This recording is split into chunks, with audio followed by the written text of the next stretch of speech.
What's up? It's your boy Cappuccino on another episode of Paws Podcast. Hey, listen, grab your cat, grab the ferret, grab the bird, the alligator, whatever it is you have in your house. You're not going to want to miss an episode of Paws Podcast today, but we'll be right back. It's Tim Paul from Around the Piano Podcast. You know, before we get too deep into today's chaos, let me shout out the people who make all this sound way better than it probably should. It's 216 Creative Studios. Listen, if your podcast sounds like it was recorded in a wind tunnel, or your video looks like it was filmed on a flip phone from 2007, stop everything you're doing and call these folks. They've got mics so clean you'll hear every sip of coffee, every awkward pause, and every guest who forgets they're being recorded. So whether you're starting a new show, shooting content, or just need somewhere to feel creative without your cat walking across the keyboard, 216 Creative Studios, they've got your back. So quit trying to DIY your dreams on your couch. Get in the studio where the magic happens. That's 216 Creative Studios, where your ideas sound like you actually meant to say that.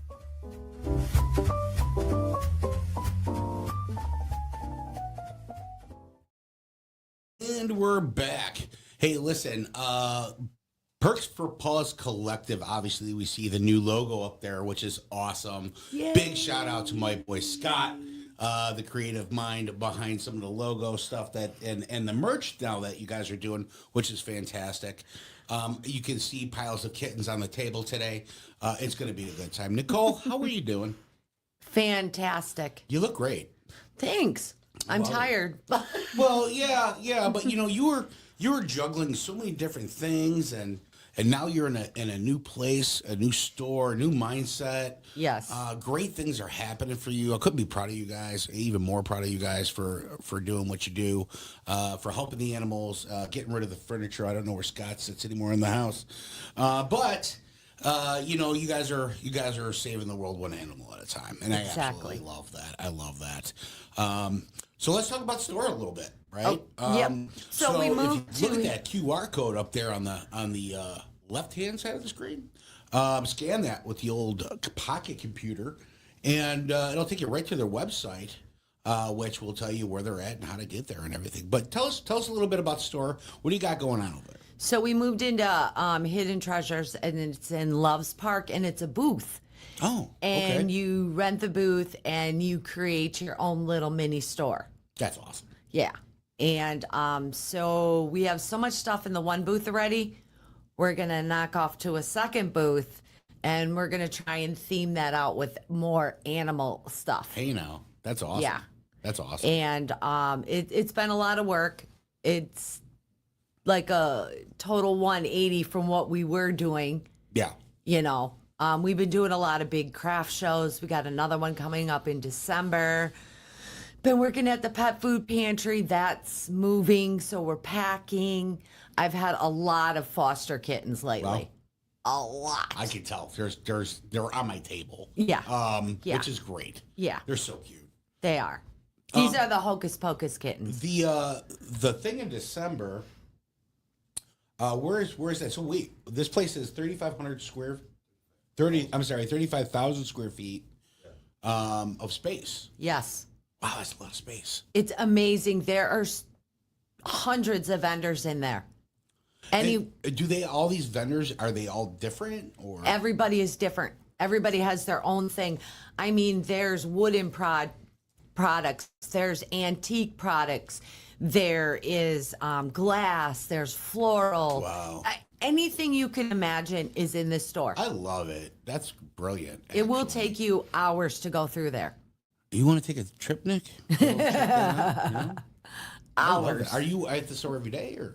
No. That's the nice thing. We just fill it up, put our tags on there, do our paperwork, and then go there a couple every day to make sure it's all spiffy. And then we work about 4 hours a month at the store. Oh, okay. Okay. Yeah. There's places around here that are a little bit similar to that. Yeah, and it's a way to go. There's no overhead. That's awesome. It's awesome. completely different, and it's actually a lot more relaxing. Yeah. You actually get to do what you like to do.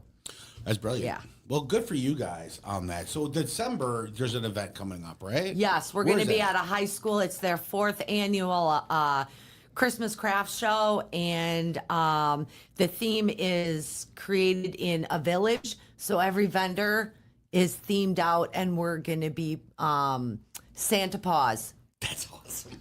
So that's I going to love be it. we got 2 booths to make sure we can fit everything in there. I love it. Yeah. That's brilliant. Yeah. That is great. Yeah. Awesome. Well, so we got some guests here today. Yes. What are we talking about? What are we doing? Well, we're going to talk about the clinic and how that kind of works, Okay. and what they do and how it benefits everyone that is associated with it. So this is Tiffany and this is Audrey. And welcome to the show. Welcome I'm to the so show. happy to have you. I think it's important to have you guys on for Anderson because, like, you're behind the scenes and you have the craziness of trying to make all the animals fit. All of them get spayed and neutered. Plus, do you have to fit in the regular customers that come in too for the low cost spayed, neuters, shots, and all that? Yeah. Yeah, it all goes together. Oh my gosh, Yeah. how do you keep that all straight? Yeah, so we are very grateful that we have a pretty decently sized team now. So we've kind of been having certain individuals focus on helping the low cost services that we offer so they can really hunker down and focus on scheduling those and assisting clients however they might need. And then we've got some that focus a little bit more on like the foster end of things, so scheduling kittens to come in for surgery, coordinating any animals that we're getting in-house through the shelter. Sometimes I'll help with that and then they'll help with that as well. So we kind of try to compartmentalize as much as possible, but ultimately we are coordinating all together All as well. together. And that's a really big circle to complete. Yeah. I mean, because there are a lot of animals and a lot of people and a lot of services Yeah. that go together. So I commend you for that. Thank you. And you just left? Yes.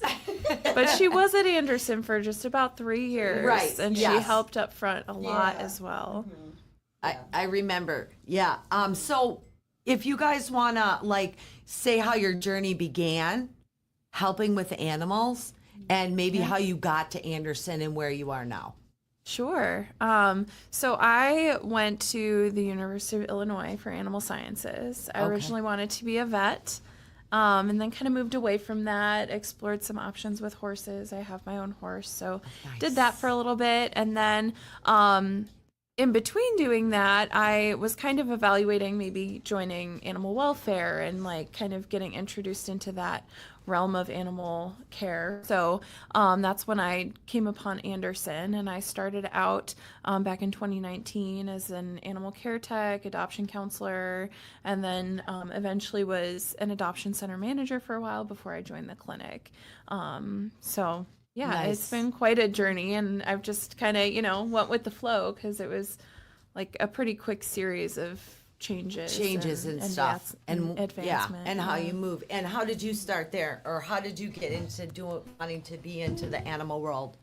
So there's not really anything specific that I think I was really interested in.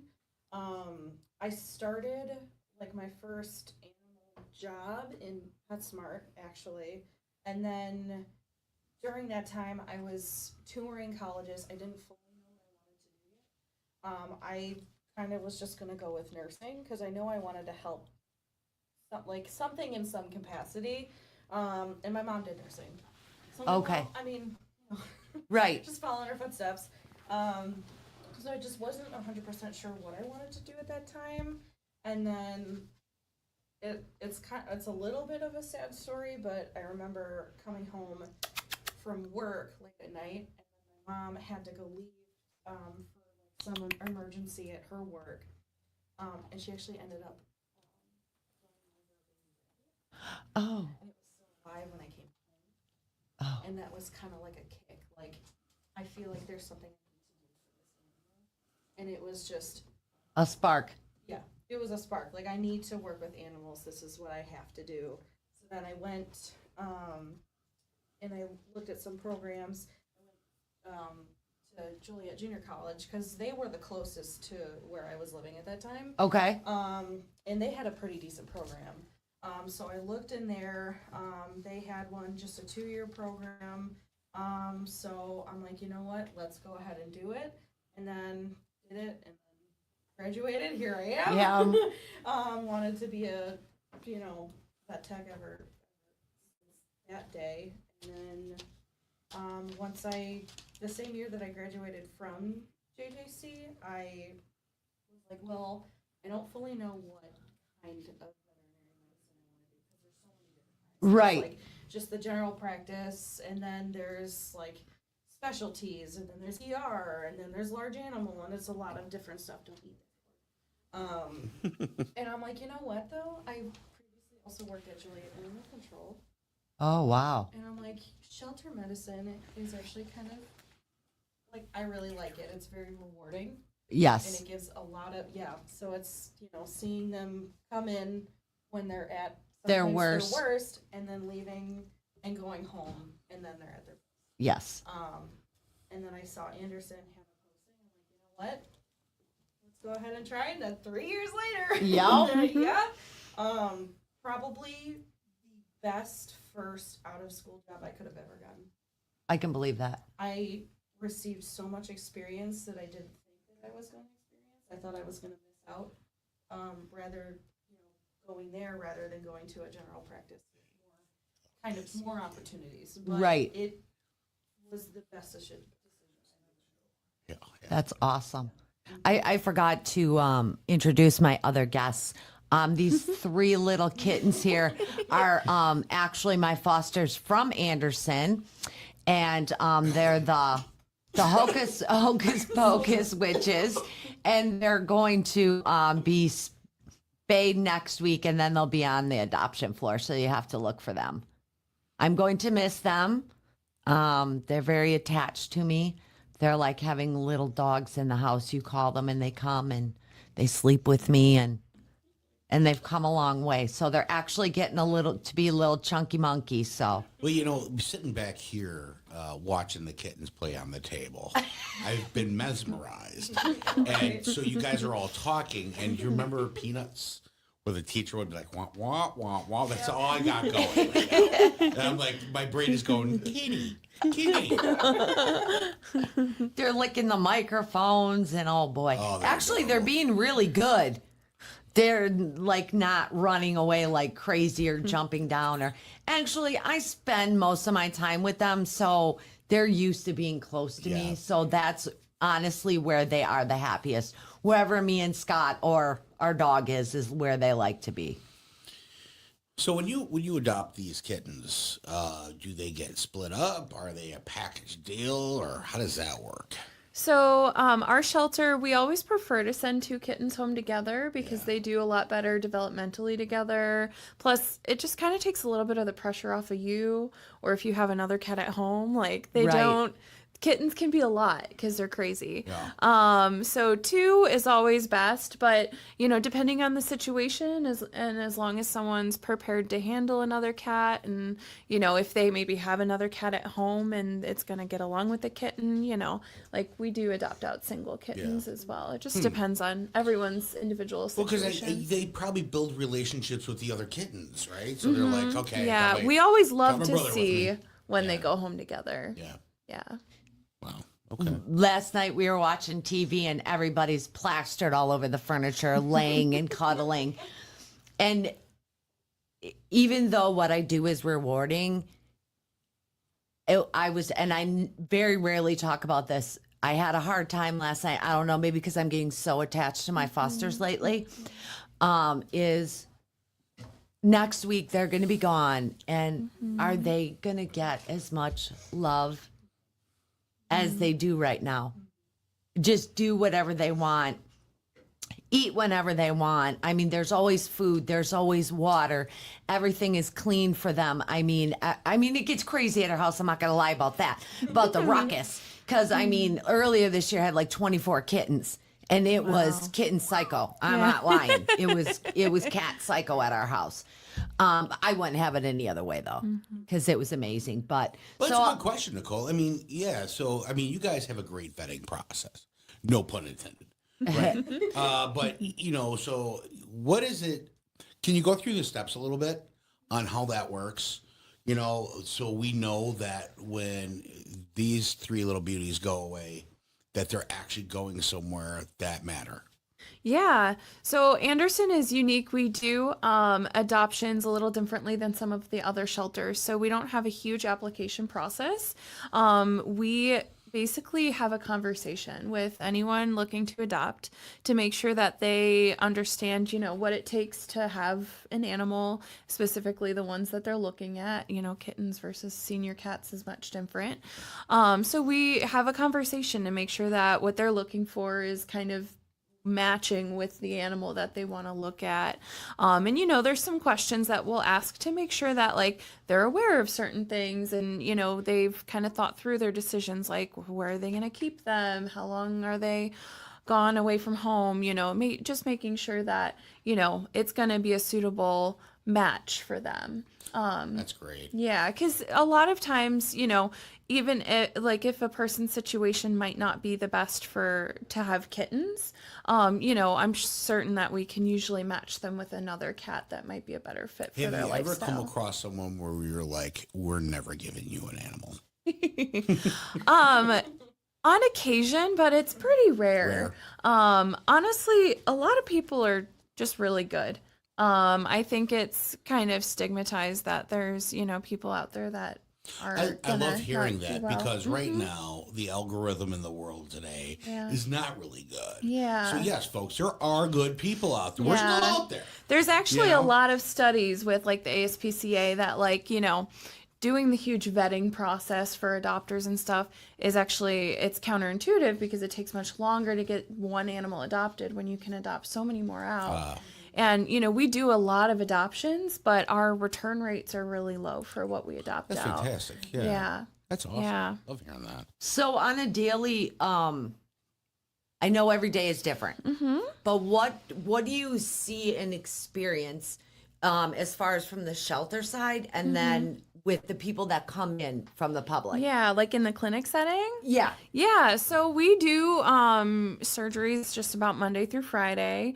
So we do a bunch of low-cost services. So we do some low-cost dentals. Those are few and far between because they book up very quickly. I'm sure they do. And then, you know, we do lots of spay neuters for cats, dogs, rabbits, and then Children. No. You know. But so Mondays and Fridays are a little bit of our slower days because Mondays we've got lots of dentals. Fridays we've got some dentals. We do some rabbits, and those take more time. So Right. those days are a little slower paced, but still very full days.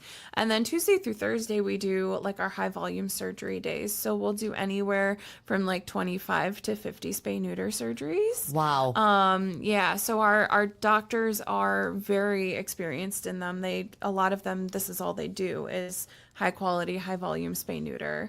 So the procedures are, you know, done really well because they could do these procedures in their sleep, and they're done really quickly. So it's And the I can benefit of contest to that. They're reduced done very anesthesia well. time is really good for them because Yes. anesthesia isn't good for anybody. It's just necessary for certain things. Right. So. Yeah, because you don't want to be awake for that. No. So yeah, we keep very busy at the clinic. You know, aside from the surgery side, we do vaccine clinics for the public on 2 Saturdays a month. Nice. And then we do, you know, appointments for foster animals if they're sick or need something. Yes. We'll see, you know, sometimes recently adopted animals get sick, and so we'll see those within a couple weeks of adoption to help just smooth things out so they can get back to adjusting to their home. Yeah. Yeah. What have you been seeing as far as financial and hardships with people? Yeah, so we so our low cost prices are for everybody. We don't, you know, restrict based on income or anything like that. Okay. But we are able to offer some discounts for people that are on government benefits. We do offer some veteran or active employment or deployment discounts as well. Okay. So, we definitely look to serve the community that especially like can't afford normal vet care at a full service vet for their pets. So we want, vet care is really important for Yes. all of them. And so we want to try to be able to allow them to take care of their pets. And so in that regard, sometimes there are special cases where people really can't afford much or, Right. every case is case by case. So, Right. we never, if someone says they can't afford something, we never just blatantly turn them away. We'll have a discussion. We'll work on the price with them. We'll come to some understanding to be able to get their pet the care that they need. While covering our costs. But right. we work with the Milstein Foundation. They provide us a grant so that we are able to provide some of these discounts. Oh, that's amazing. Yeah, so we've been able to use that for, every day, like vaccines, if they can't afford the vaccines. But, sometimes we've gotten a few cases over the years where, a dog had an intestinal blockage, which is a life-threatening issue. Right. And we were able to, our schedule doesn't always allow for emergencies like that, but our schedule worked out in the dog's favor that we could see them the next day. We were able to help them, and, the dog came barely being able to walk. It was so sick. And Oh my gosh. we saw it back a few weeks later, and it was walking and really healthy. So just being able to help cases like that where they couldn't afford that surgery anywhere else, obviously it leaves a really good feeling. Oh, yeah. That you can help save lives and help, because animals are so important for people and vice versa. So we want to just help that situation. It's the same way, like I do the pet food pantry on Tuesdays. And since I started, you see more and more people Yeah. needing help financially with food. Yeah. And then we have like a little area where you can buy collars for $1, water bowls, Yeah. just toys, things like that. And it's like a whole circle of making sure that we're trying to keep these animals properly fed, healthy, and in the Yeah. people's homes. Yeah, it's really hard, I think, just with inflation and just with the state of the world right now. Like, Yes. pet care has gotten really expensive, which, I mean, everything has, so Yeah. it makes sense. But yeah, it's really difficult for people to provide just routine care for their pets right now. So, Let's that's talk about where, that real quick, Yeah. right? I mean, so listen, and I know when you go to the grocery store, right? There's no way you're walking out of there with spending less than $100 for like 6 items. Yeah. And so to feed yourself is hard enough. So you guys are doing some serious good justice for people to keep their pets and keep them fed and keep them healthy. And folks, if you want to check that out online, that's ahconnects.org. That's ahconnects.org. Check them out, because it sounds like the programs that you guys have are fantastic. You're definitely doing the Lord's work out there for the animals, and I love hearing that. I know that when I go to the store and I come home to just feed my kids and my wife, it's expensive. And then when you start looking at the rest of your budget, you're like, where do I cut these corners? And the last thing you want to do is cut the corner on your pet. Right, so to have that, and then to have the collars for $1 or water bowls if needed, Right. That's amazing. I absolutely love that. Yeah, and we have toys for $1, $2, and then anything that we have that can be passed on to our, I don't know if we should call them customers, friends of the pantry. We share. Yeah. And we do give things away for free. I mean, Where's the mostly pantry at, Nicole? right now we are in Poplar Grove. In Poplar Grove. Okay. And we're open on Tuesdays from 10 to 2. Gotcha. We are moving to Capron in 2 weeks to have a bigger space to hopefully do some more things and offer more things to the people that come in there and use it. I mean, because if you're trying to pump out 75 people from 10 to 2, you're tired when you get home. Is there a big need to get more for the store, for the food pantry? Food or people? Food. There's always a need. So if somebody out there wants to help with that, where do they go? Who do they talk to? Is it online? How does that work? My Three Pups is food pantry is on Facebook, or anybody can contact me and I will help them. And also, I have been really good about stuff that we get. I actually pass on to Anderson.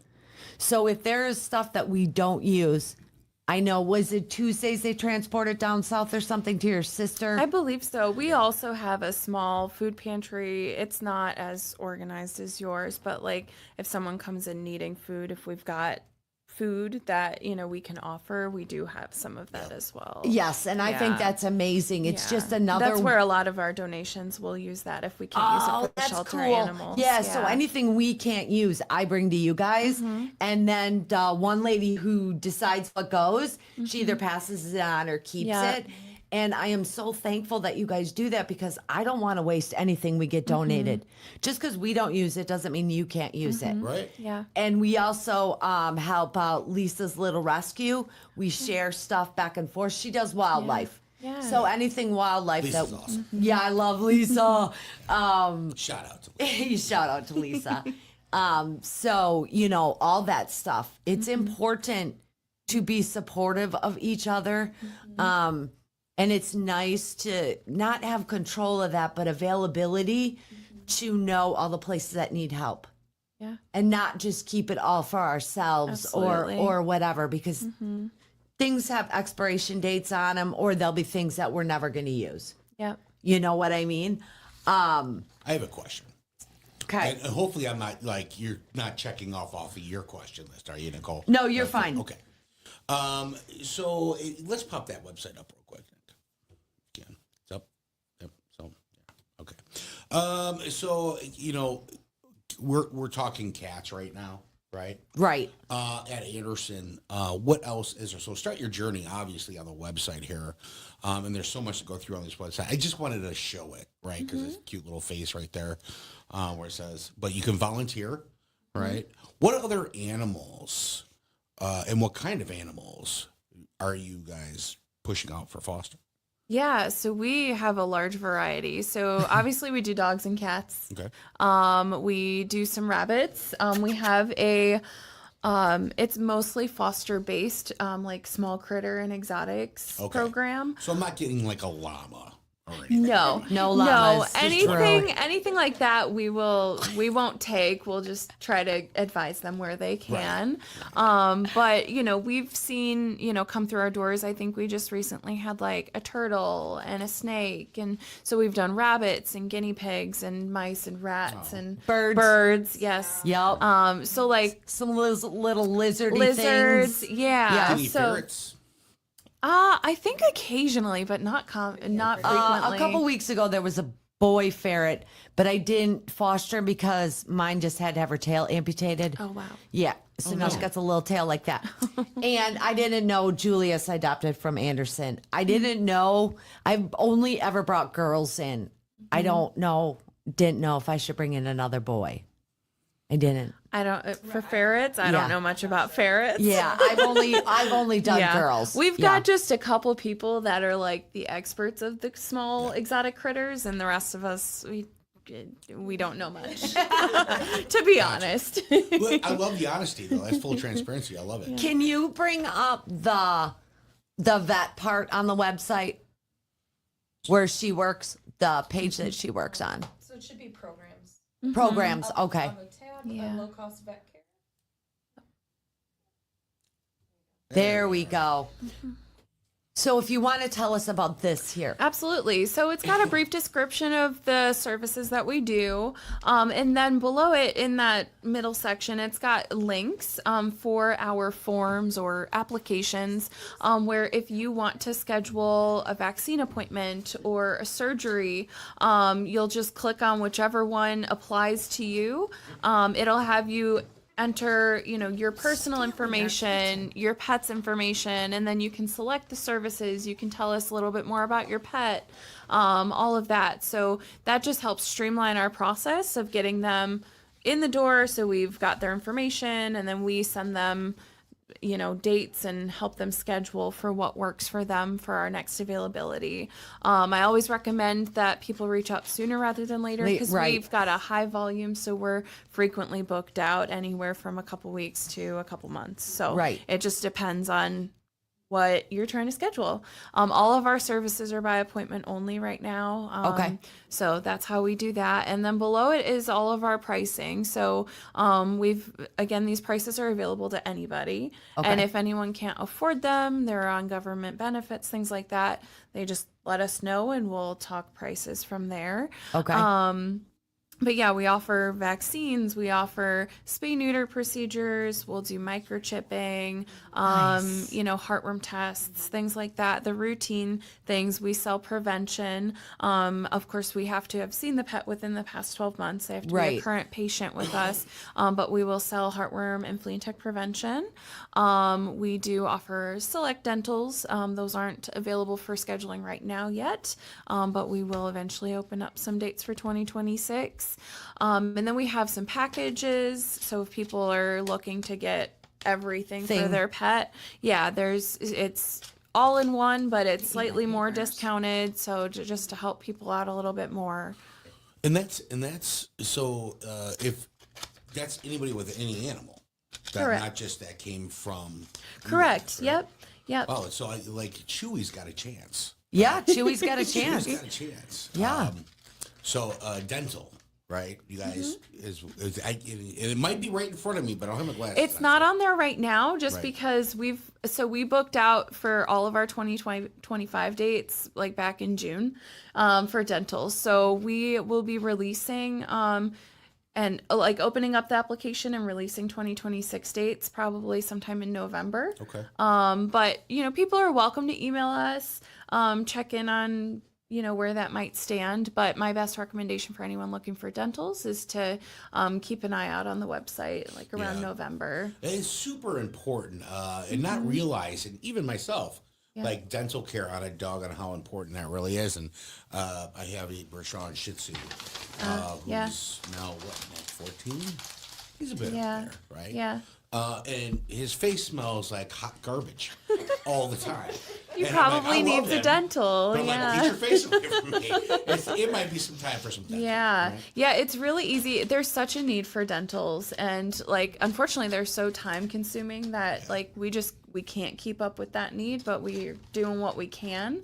But yeah, the dentals are easy to kind of forget about until their mouths just smell horrible, or they can't eat or something like that. So there's definitely a big need for that, and we're happy to help as much as we can with that. That's awesome. Well, you might be hearing from me. Awesome. Awesome. What's a struggle that you deal with people when you? I know that the low cost probably brings a lot of people in. To call and ask the question, even if they know the answer or if they need an answer, at least ask, even though if you have to wait a little bit. Do you know what I'm saying? Yeah. So if they have questions about pricing or whatever services. Yeah. So on the website, we try to emphasize and ask people to email us if they can.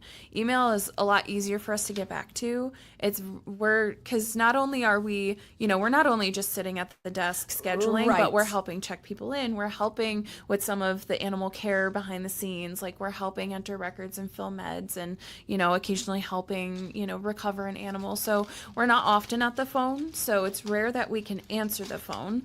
And just emails are a little bit easier to get back to than voicemails. And then it's in writing and you can read it and you don't have to remember it. And, what did this person need or whatever. Yeah, and it helps streamline the communication a little bit for everybody. So, questions are always welcome. Even if they don't think we can help, we get questions often, so we aren't able to offer wellness. So if a pet is injured or sick, or if they're just looking for a routine exam. We can't offer that right now. We just don't have the staffing or resources for that.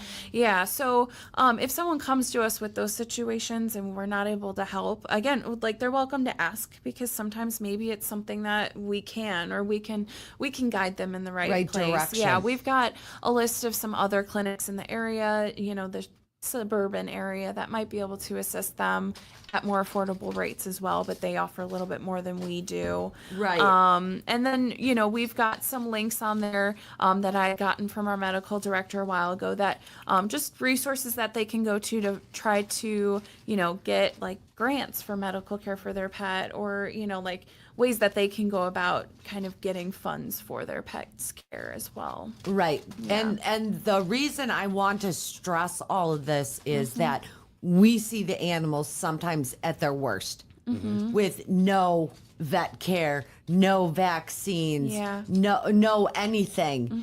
And then we bring them back. And it would be sometimes so much easier to do it from the beginning. Absolutely. Preventative care is much easier on everyone, especially the animal. Right. Because a lot of those diseases could be fatal if they're not cared for or prevented against. Right. But it's a lot more expensive to treat an illness than it is to prevent An against illness. it. Yeah. Yes. And somehow, some way that we can get that across to people, that it may cost a little bit now, Yeah. or it could cost a whole bunch later. Yeah. So take the time, and even if you do one animal at a time, I don't take all 7 of mine to the vet at one time. Yeah. You know what I It's a mean? lot, I and- stage yeah. them out. I take Yeah. 2 cats, 2 cats, 2 cats, and a dog, and then the ferrets. Yeah. So all year long, I have vet appointments. Right. But it's spread out. It's not a big hit all at right. once. Yeah. Exactly. Yeah. So, my husband's smiling at me over there.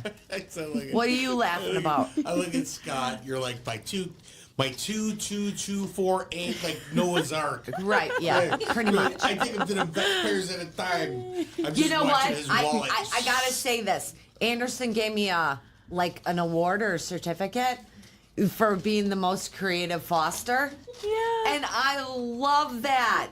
I actually need to get it printed out, and I want to hang it in my living room, because I really did sell all my living room furniture. That's awesome.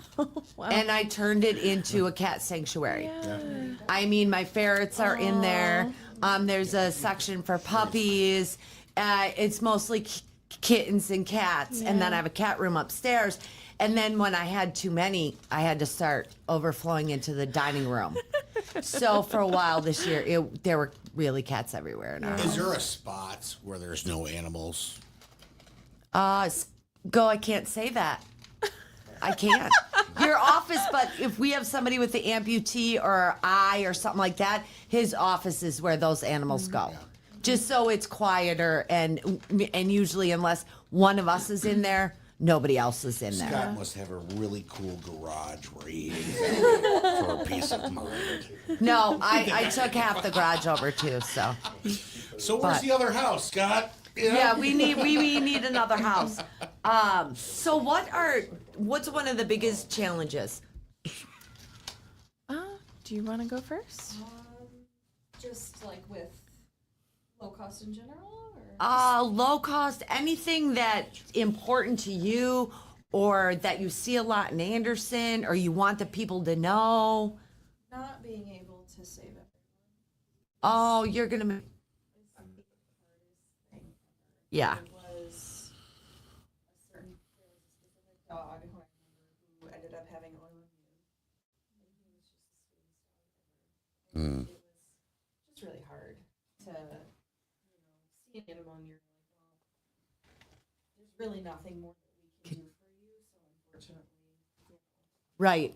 Yeah. it's kind of Yeah. hard. But again, that's why it's good that, when you work in shelter medicine and you have that adoption aspect that outweighs everything, Right. everything else. But Yes. I would say whether honestly it be an animal or a person, you really can't help everyone. Even though Right. we all have that mentality. You I want can't. to. Right. Yeah. I mean, when I've had, oops, sorry, I've had quite a few kittens that we've had we couldn't keep or couldn't save, And Scott tries to always tell me that you just give them probably the best 2 weeks of their life. Absolutely. Yep. You know, Yep. I mean, but then to take them and say goodbye is, Well, and so you get attached real easy. Yeah. Nicole, and so you kind of have to if you want that nurturing love. And the animal needs that, right? right. And, you know, when you say that it's hard to say goodbye, so how often do you connect that you're just so connected to them to where it becomes, because you're constantly taking care of these animals. Yes. Right. Truthfully, a lot of like the medical, especially in the clinic aspect, they're so come and go that, I mean, you know, you'll have people come and they're like, "Do you remember my puppy from 2 years ago?"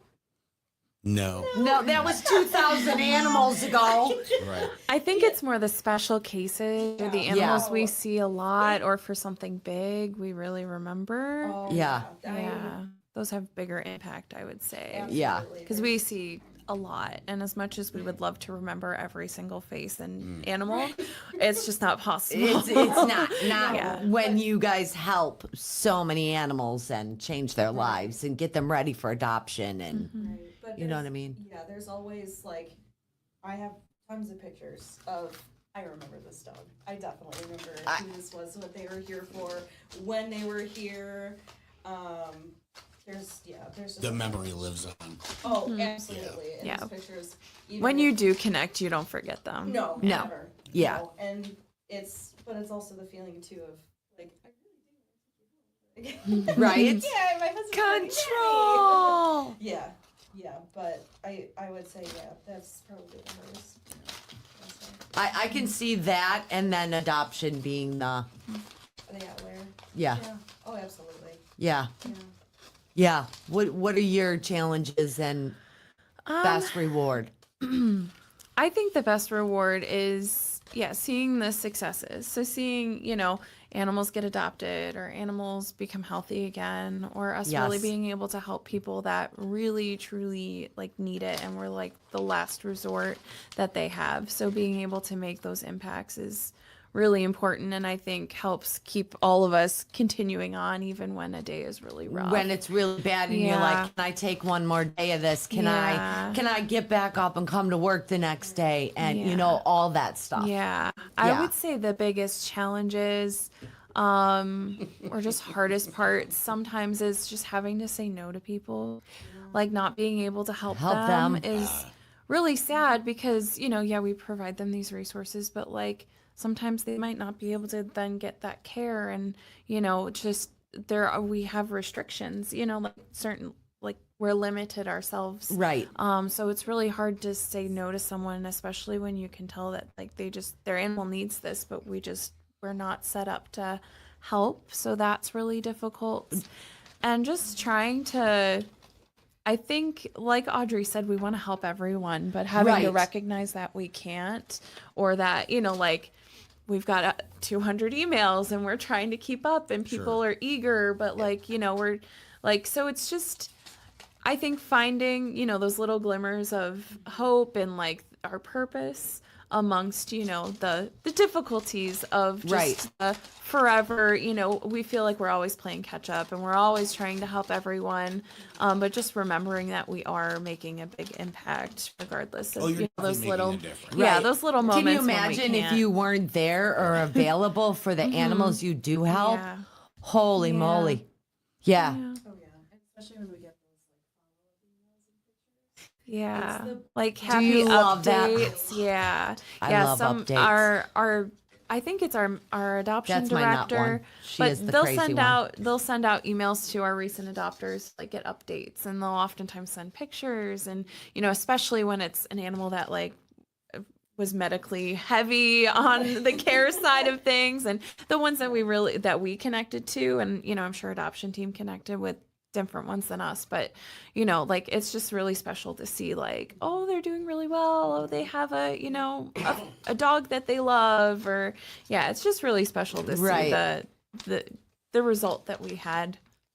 Well, and for me, like, as being a foster, I can speak for you guys is that I've done a lot of firsts with you, like an amputee, Yeah. an eye removal, Enucleation. and you guys helped me all the way along. Like if I knew something wasn't right, or you told me what to look for. So if you do want to foster for Anderson, I mean, everyone has your back. You have backup.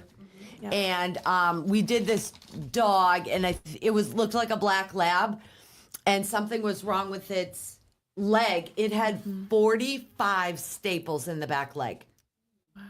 And was that a year or two ago, Scott? We had that one. Was that the one that I picked up out of the cage before they told me that it bit people? I don't remember, Sounds about right. but It did, but you guys were so great helping us because I was afraid.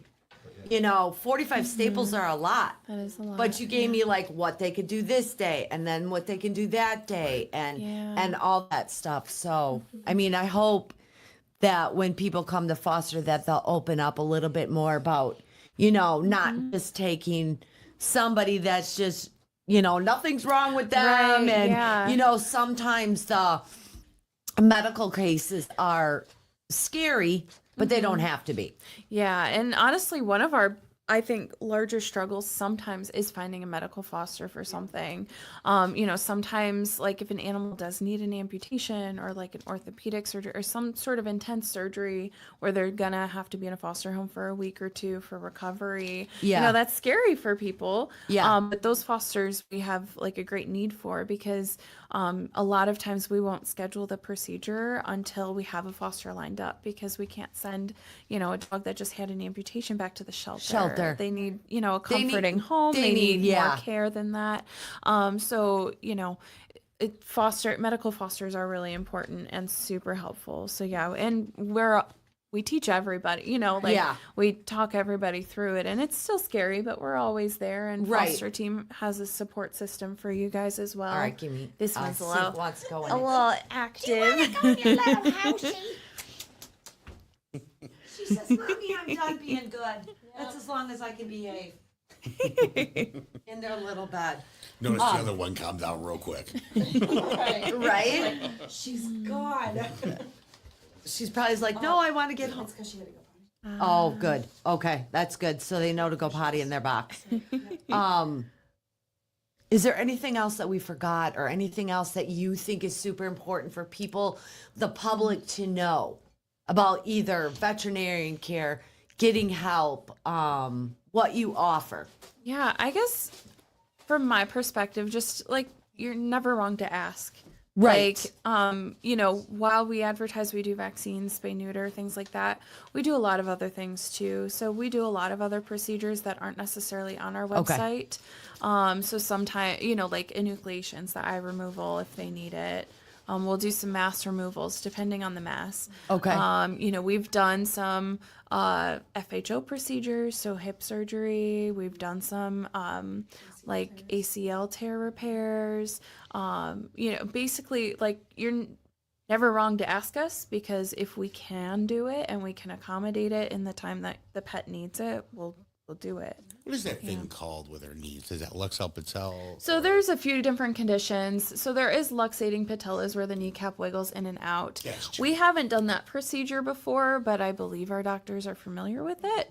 We've just never been asked to do it before. But we do a fair amount. So a lot of like the larger breed dogs will tear their ACLs. Just a lot of times it's random. Like they just ran outside like normal, came back in limping. Crazy. Yeah. Right. So, and depending on the size of the dog and the tear and just the general situation, sometimes they'll be eligible for a procedure that we can accommodate called an extracapsular repair. And so it's basically we're helping fix the knee so that it's a stable joint and can function and, reduce the pain that animal's going to be in. So, they're like, anyone can ask us, and if their pet's a good fit for it and if we can do it, we want to do it. So Right. You want to help where the need is. So I just encourage everybody to ask if they have a need. Worst case, we're gonna have to turn them away, but Or, we'll give them the refer resources. them Right. or We always whatever. anyone we ever say no to, we always give resources to. Right. Because we want to help them. same way for me, like fostering. A lot of people call me, can you take this? Can you Yeah. take that? And I'm like, I don't take animals. Yeah. I foster with Yeah. organizations. I said, but I will give you 2 or 3 places that you can go. Yeah. And who is maybe open to taking kittens or cats or Yeah. dogs, or places that you can go. Yeah. I never really tell people flat out, no, I can't help you. Right. I'm like, this is what I can do for you. Absolutely. You know what I mean? Yeah. Just so you could see one more animal Yeah. at least getting what they need and stuff. Absolutely. I know that I didn't even think about this till now. What is there for volunteer opportunities at the clinic? At the clinic, yeah. Yes. So we have quite a bit. We've opened up a lot of different opportunities. Perfect. So we have, so on our administrative side, we could use all the help we can get. So volunteers with us up there help us prep for surgery days. So like paperwork, if they are technologically advanced or comfortable, we'll have them help us answer emails and schedule and do those things. Oh, wow. Basically, like if they are capable and willing to help us with our job, that's what they're gonna do. And help talk to clients and anyone walking through the door, even if they don't know the answer because they're there to volunteer, like just greeting them, Welcoming and them yeah, and- absolutely, Yeah. And then we do offer. We ask for volunteers for our vaccine clinics. So we look for people to help draw up vaccines and just help with the animal care in the back where the vet is taking care of the animal for those appointments.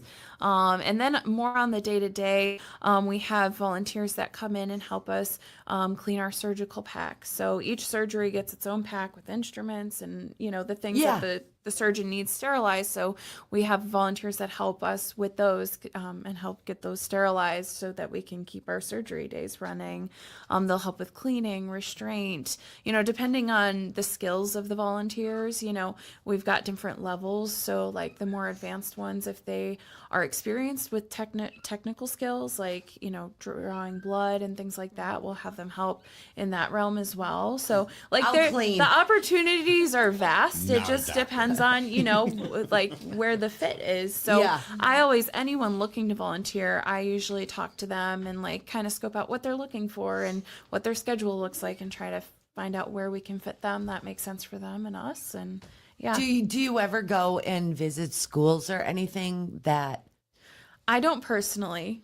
But does Anderson have like people going into the medical veterinarian or assistant? Not that I or know of. I know we've got some relationships with like VCA does a lot of vet interns. Okay, okay. And so they'll come over. We'll help train them on surgery, and like then they'll volunteer with us nice. For some vaccine clinics. So we've got some relationships in that way, and we're definitely establishing relationships within the community for that.